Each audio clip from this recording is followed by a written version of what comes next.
sema ni kwamba we have sanitized the presidency.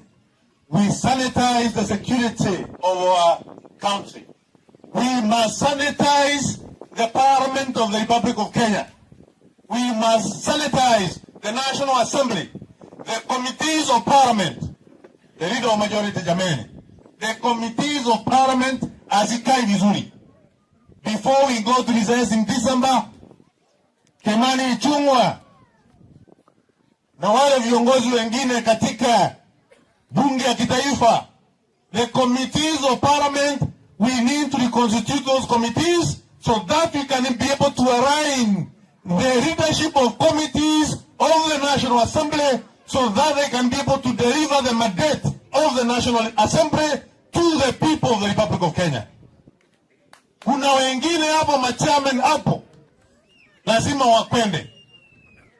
There are some chairmen of committee katika mbunge yetu ya kitaifa lazima wangolewe, wengine wakalie hizo viti ili tuweze kuleta the policies and laws which can save the Republic of Kenya, which can steer the development and steer clear the suffering ya watu wa Kenya.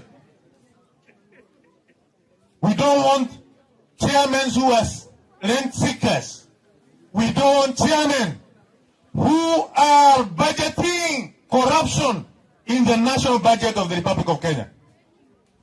Tunataka budget ya nchi yetu ya Kenya ikuwe ni budget safi ya barabara, ikuwe ni budget safi ya maji, budget safi ya elimu. Kama ni maneno ya uchumi ya taifa yetu ya Kenya ipangwe sawa sawa, na hii yote inapangiwa pale bunge. So if the National Assembly leadership as far as departmental committees are concerned, asijapangwa sawa sawa, wewe Kimani Ichung'wa, tunajua umefanya kazi kubwa, tunaona unajua kulenga maneno, tafadhali kabla 20 December lenga hii ya committees, nyorosha sawa sawa.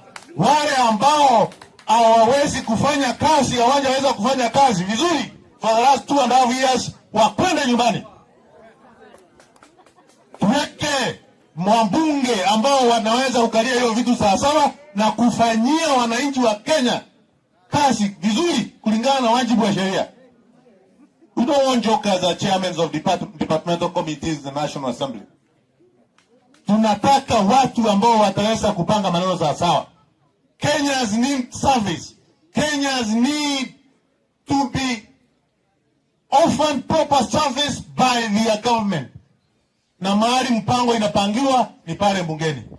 If we have chairmen who are not proper, we will not have proper laws, proper programs, proper projects which have been implemented across the Republic of Kenya to target wale ambao wanaumia huku mashinani.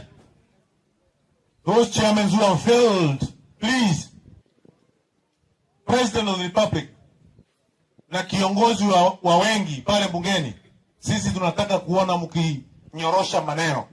Departmental committees in Parliament must be sanitized moving forward for us to be able to support the government agenda and in the most appropriate way.